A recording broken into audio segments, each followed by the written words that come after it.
Damos inicio al curso de idioma español y vamos a aperturar la guía de estudio número 3.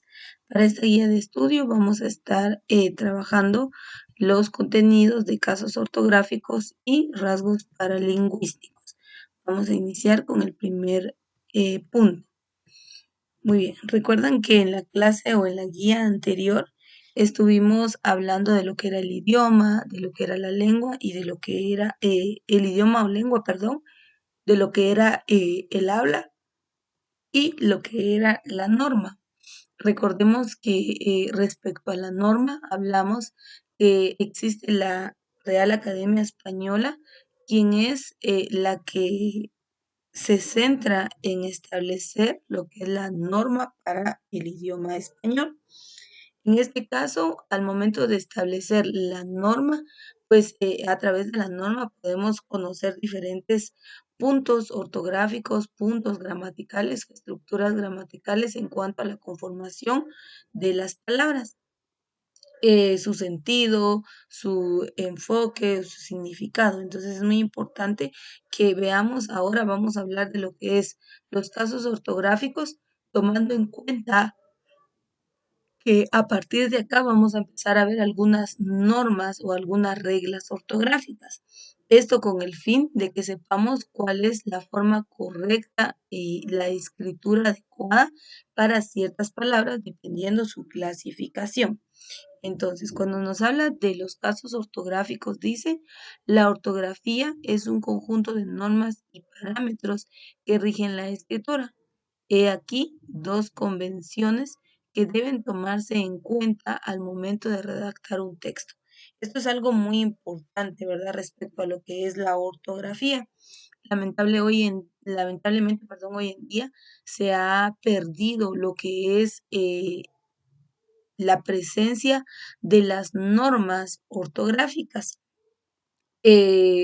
Pues hemos visto a través de las redes, a través de, incluso para no ir tan lejos, ¿verdad? Un mensajito interno de texto, hemos visto las diferentes formas de escritura, ¿verdad? Y que se han modificado las palabras de tal modo que se cae a lo que son vicios de escritura, vicios de habla, errores ortográficos, y ya no le llamamos errores, sino ahora ya son horrores ortográficos, ¿verdad? Ustedes, porque vemos que ya se ha transgiversado, se ha totalmente deteriorado el uso correcto de las palabras y obviamente la aplicación de las distintas normas ortográficas que están establecidas.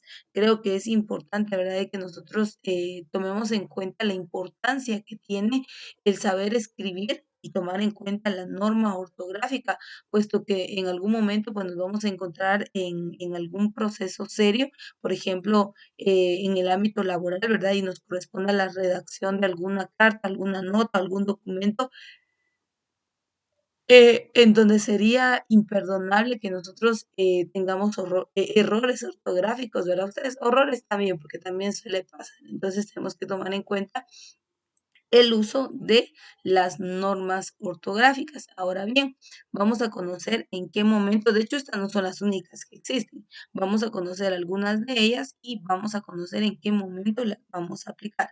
La separación en sílabas, creo que esto es algo muy importante, se nos ha enseñado desde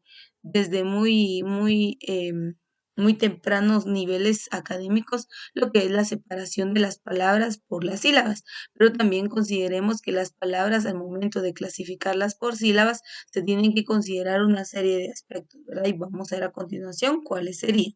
Dice, usualmente para separar las palabras en sílabas se deben tomar en cuenta los grupos de vocales y de consonantes.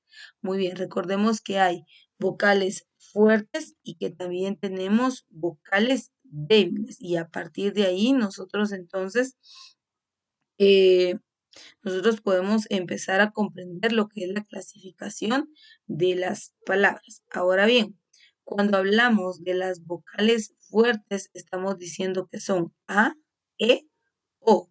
Y las vocales débiles decimos que es I, U. Esa es la clasificación de las vocales. Esto es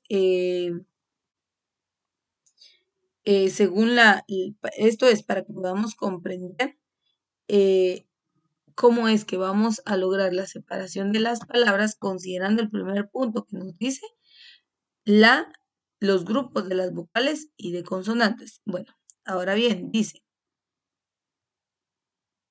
es decir, las normas de separación según la clase de grupo vocálico, diptongos, triptongos o hiatos, y según el grupo consonántico, número de consonantes entre vocales, al que pertenezca las palabras. Sin embargo, existen algunos casos especiales como los siguientes que deben tomarse en cuenta. Entonces, ahí utiliza, mira, pues, clasificación de vocales. Ya vimos que hay vocales fuertes y vocales débiles. Las consonantes, entonces, del abecedario tenemos nosotros entonces que tomar la totalidad de consonantes que tenemos. Luego, tomar en cuenta al momento de tener la separación o el grupo vocálico, tomar en cuenta si es un diptongo, si es un triptongo o si es un hiato. Entonces, estos tres términos, diptongo, triptongo y hiato, los vamos a conocer a continuación para que entonces sepamos dónde es correcto separar y dónde no es correcto separar algunas palabras en base a las sílabas. Muy bien, dice. Continuamos con la lectura. Y según el grupo consonántico, número de consonantes entre vocales, al que pertenezcan las palabras. Sin embargo, existen algunos casos especiales como los siguientes que deben tomarse en cuenta. Dice, muy bien. Los grupos consonánticos. Muy bien, aquí vemos, dice la unión de BL, BR, DR, CR, CL, FR, FL, GR, GL, PL, PR y TR. No deben separarse de la vocal que lo sigue. Ejemplo, dice playa, padres. Entonces, siempre que nosotros encontremos la consonante B, D, C, F, G, P y T, a excepción de esta última, únicamente con la R, unido con la consonante R o L, no separamos. Entonces, ahí tenemos una norma, una regla, y creo que esta está clara y creo que sería irónico, ¿verdad? Por ejemplo, encontremos aquí una palabra, aquí dice tres. Algo muy importante es que hay palabras que son monosílabas, bisílabas, trisílabas.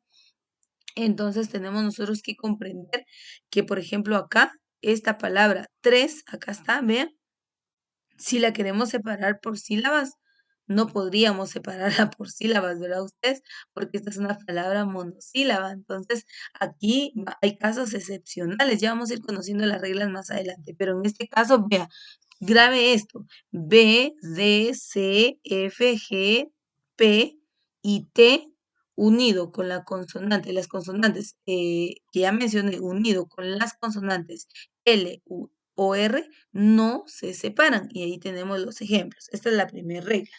Vamos con otra regla. La siguiente regla dice, en el caso de que haya tres consonantes entre vocales, si la tercera es L u R, la primera consonante va con la sílaba anterior y las otras dos con la sílaba siguiente. Y ahí tenemos algunos ejemplos.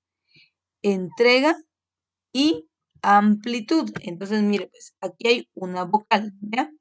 Una vocal. Primer consonante, segunda consonante y tercer consonante y tenemos una cuarta vocal. Entonces sería entrega, dice, cuando hay tres consonantes entre vocales, aquí está E y E una vez más. La tercera, dice, si la tercera es L o R, la primera consonante va con la sílaba anterior. Entonces, mire, aquí está R. R, si es R o L.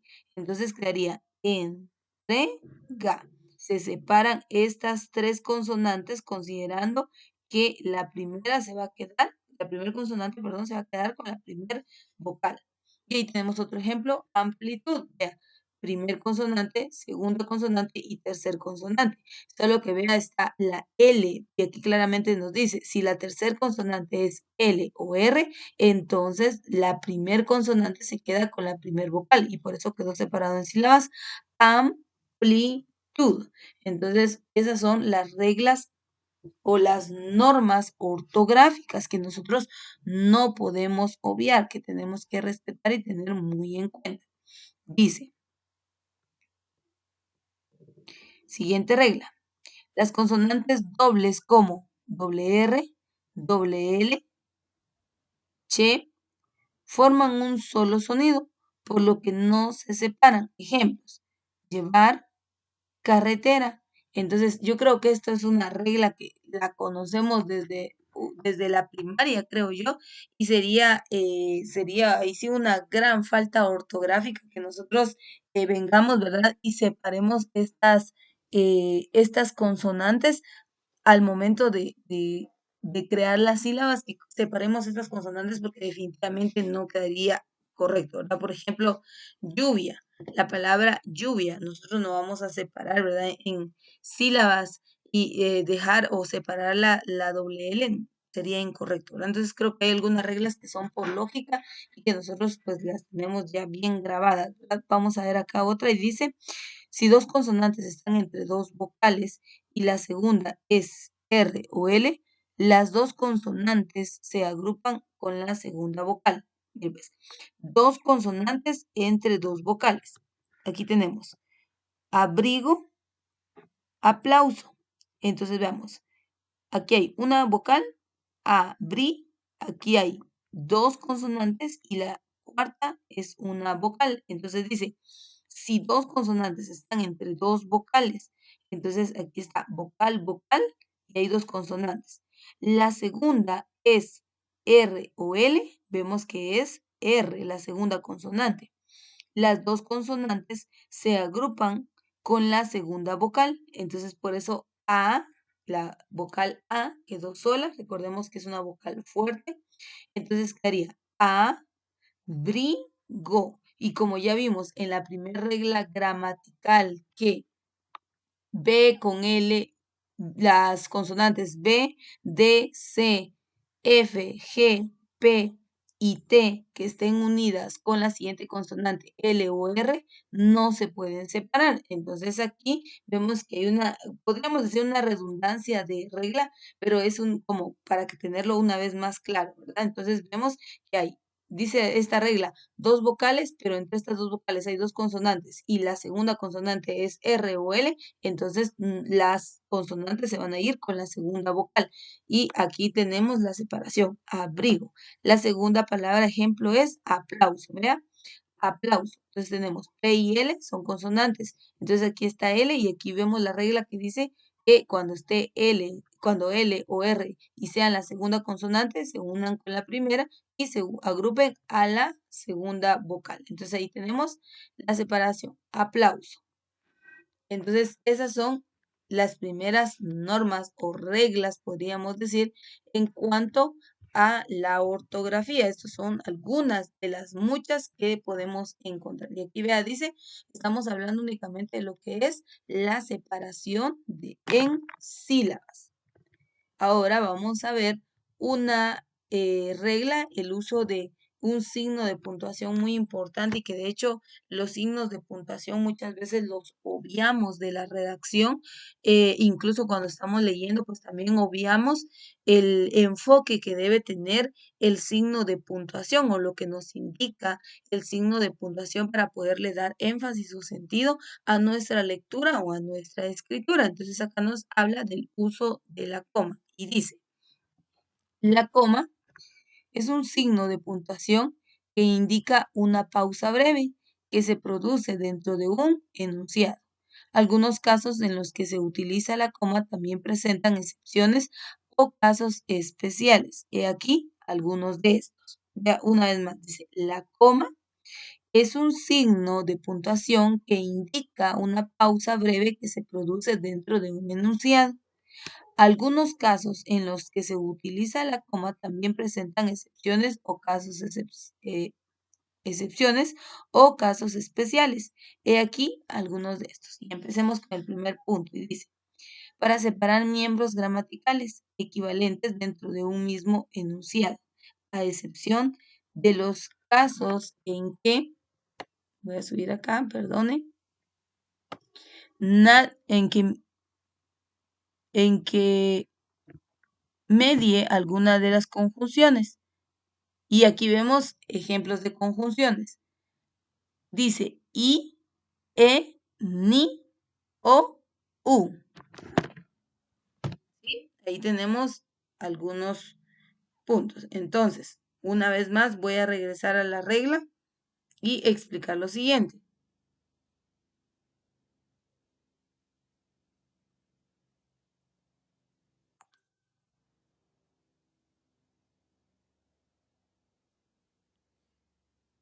Muy bien, veamos una vez más. Para separar miembros gramaticales equivalentes dentro de un mismo enunciado, ya vamos a ver ahorita, a excepción de los casos en que, a excepción, dice, medie alguna de las conjunciones. Entonces, ¿qué es una conjunción? La conjunción nos sirve para unir dos o más cosas. En otras palabras, dice palabra que se utiliza para unir dos o más partes de una oración o dos o más oraciones. Puede ser con coordinantes cuando unen elementos que tienen el mismo rango sintáctico o subordinantes cuando unen una oración principal de una subordinada. Entonces aquí tenemos ejemplos de conjunciones. Las conjunciones pueden ser i, ni o u. Entonces dice que la coma se va a emplear cuando se enlistan o cuando se redactan algunos elementos del mismo grupo. Y aquí tenemos el ejemplo y dice, debes salir, tomar el autobús, bajarte en la segunda parada e ir al almacén. Entonces, mire, aquí se enlistaron oraciones y estas oraciones son oraciones coordinantes, ¿sí? Entonces dice, debes salir, coma, tomar el autobús, coma, bajarte en la segunda parada. Y usted dice, pero aquí ya no hay coma. No, ¿por qué ya no hay coma? Porque se está utilizando una ¿qué? Conjunción. Y las conjunciones dice que son i, ni, o, u. Entonces, una vez más, debe salir, coma. Entonces, la pausa es breve. Debe salir, tomar el autobús, bajarte en la segunda parada e ir al almacén. Entonces, en las últimas dos oraciones ya no se utilizó una coma porque se empleó el uso de una conjunción. Entonces, ahí es donde se aplica la norma o la regla gramatical en donde establece el uso correcto de lo que es la coma. Entonces, aquí tenemos algunas otras, o bueno, vamos a avanzar con una más. Dice, delante de una conjunción, cuando la secuencia que encabeza expresa un contenido consecutivo de tiempo, etcétera, distinto a los elementos anteriores. Entonces dice, ejemplo, de un momento a otro empezaron los gritos, las lamentaciones, las palabras confusas, los llantos, y luego todo fue un silencio sepulcral. Una vez más, veamos la regla. Delante de una conjunción, dice, ya vimos arriba cuáles son las conjunciones y para qué sirven las conjunciones. Cuando la secuencia que encabeza expresa un contenido consecutivo de tiempo, etcétera, distinto a los elementos anteriores. Entonces ahí está. Dice, de un momento a otro empezaron los gritos, coma, las lamentaciones, coma, las palabras confusas, coma, los llantos, coma. Y aquí ya cambia y dice, y luego todo fue un silencio sepulcral. Entonces hay un cambio. Como hay un cambio, entonces tenemos el uso antes, por eso aquí está diciendo la norma, nos está diciendo que debe ser antes de lo que es la conjunción. Entonces, hoy vimos algunas normas o reglas gramaticales que vamos a emplear para pues cuidar lo que es la separación de sílabas y tomar en cuenta lo que son las normas ortográficas. Por cuestiones de tiempo nos detenemos hasta acá. Recuerde que aperturamos la primera parte de la guía de estudio número 3.